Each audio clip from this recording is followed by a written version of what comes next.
I got something that will succeed. Is that right? Yeah. What is it? Imagine, if you will, right?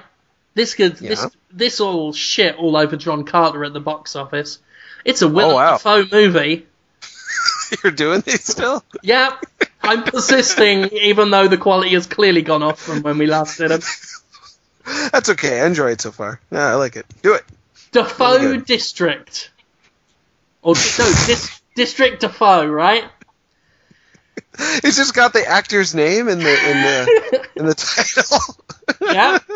Okay, so District Dafoe. District I'm with Dafoe. you. The year is the far future of 2014. New York City has been wiped out by a 200-year-long nuclear war. The citizens are all mutanty and shit. And people are dying off radiation until a mysterious man with a vision builds a city far above the wastes of New York. Above? Above. Is it a floating city? Wow. The city is supported by 4 limbs, right? That, like, stretch down to the sky into human limbs? Wastes. Yes! Human limbs! For indeed the city is a giant steel Willem Dafoe. I give you District Dafoe, a post-apocalyptic film set in a city shaped like Willem Dafoe with a big head that looks from left to right, just looking at the rest of America going, ah, ah, I'm Willem Dafoe!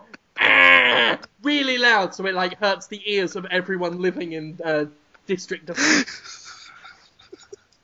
Is it alive, District Dafoe? Is it sentient, or is it just a very well-made facsimile? It's a very well-made animatronic city Willem Dafoe.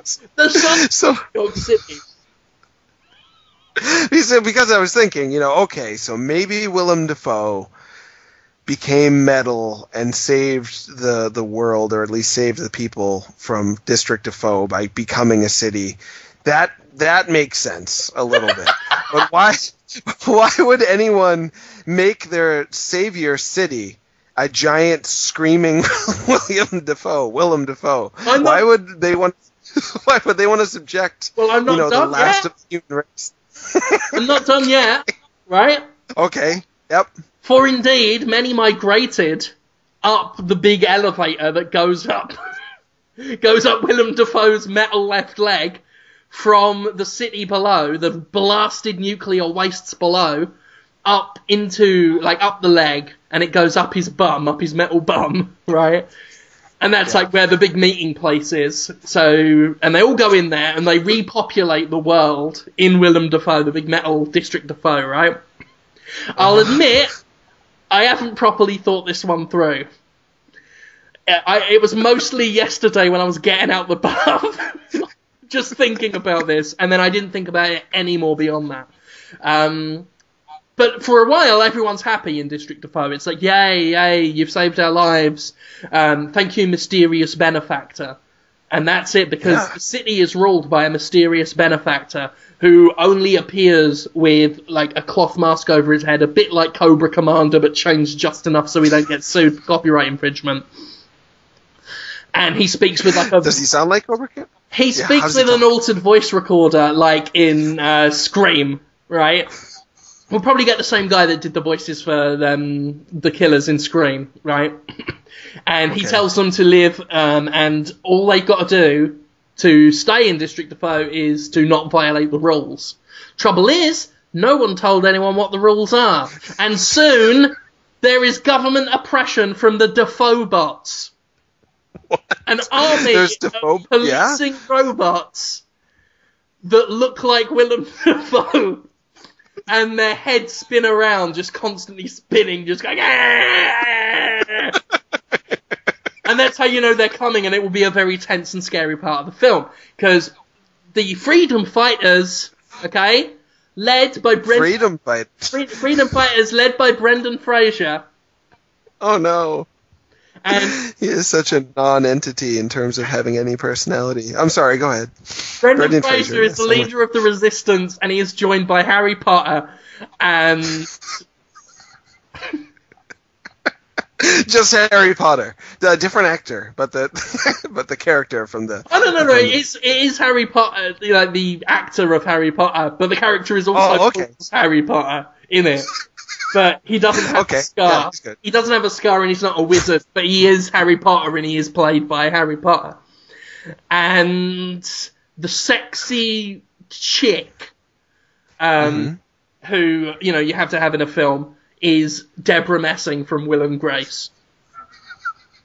She's older than me, and she's not trouble to look at, but she would be your starlet, your kind of sex pot. Yeah. People won't notice I'm going to draw a pair of tits on her forehead in, like, permanent marker pen. So they will just see that and they'll think, obviously vital, young, teenage, attractive woman, like what we're seeing in Hollywood. What? So that in the movie, she just has, like, a black magic marker drawing of tits on her forehead and it's just unexplained. Oh, no, it is explained. Oh, okay. Yeah. Good. Troublemakers are branded with a tattoo on their forehead, right?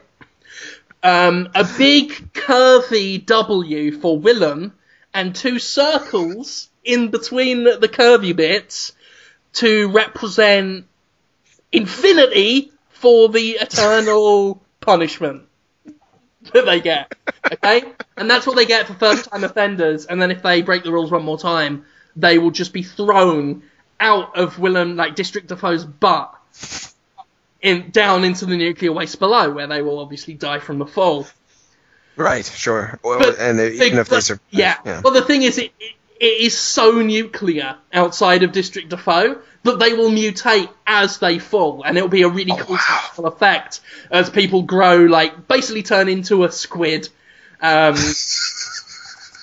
as they hit the ground, and because they've turned into squids, their bones are, non-existent, so they survive, and below District Defoe is just a sea of squid, living in the air.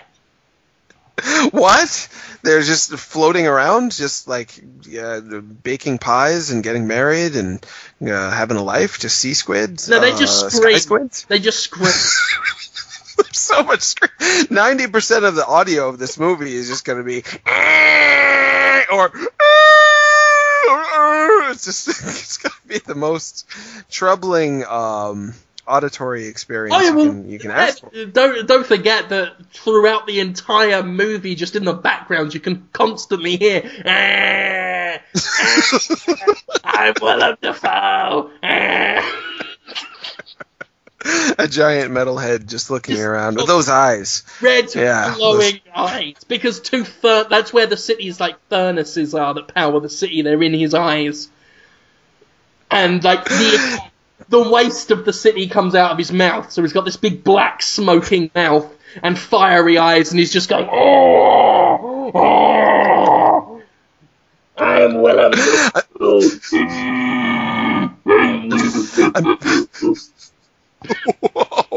Whoa!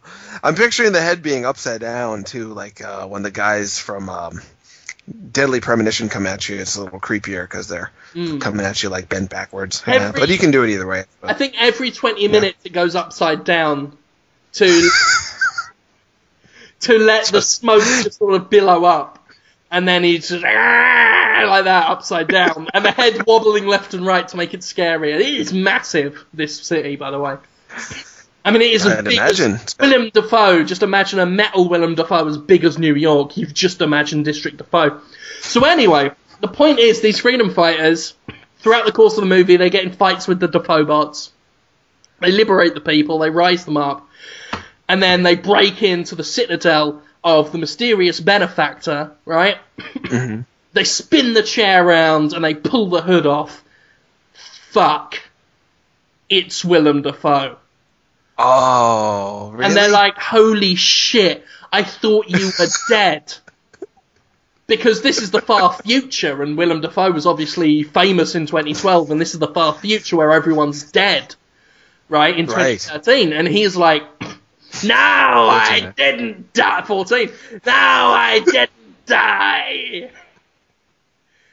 And then the credits roll, and that's the end of the film. That's the end. Wow. Is that letting someone know that you're alive or that you didn't die is, it's okay to do, depending on the conversation. But to end a movie on that, ooh, that's really going to leave people hanging. No, I'm alive. No, you got to get this right, because this is going to be quoted up there with, I am your father and whatever Indiana Jones might have said. Well, a famous movie quote like, I ate his liver with wine and some beans. Sure, I'll be back. He looks up, right, with a big grin, and his hands just sort of wave up and down. His hands wave up and down. And he pisses himself. What? Why? Is he scared, or is he just excited? To get inside their minds. It's a psychological trickery. And he goes, oh, I'm not dead. And then the credits roll, and he plays that theme tune from American Beauty, so that the audience knows it was deep.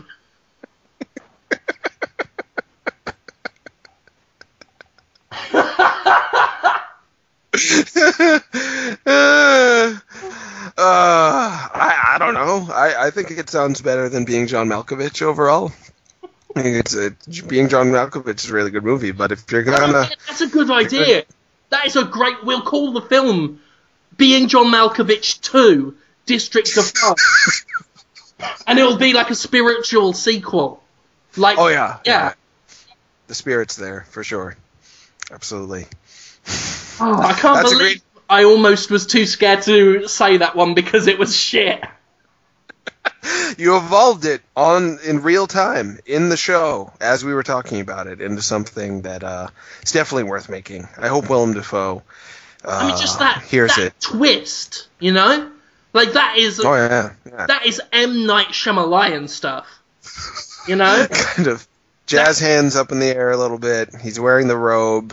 You see the urine start to just run down from the crotch of the robe. And then it cuts to Harry Potter at that point, who just says, oh my god, he's pissing himself, like that. And then Deborah Messing just kind of gags a bit, and she goes, it stinks like rotten beef, like that.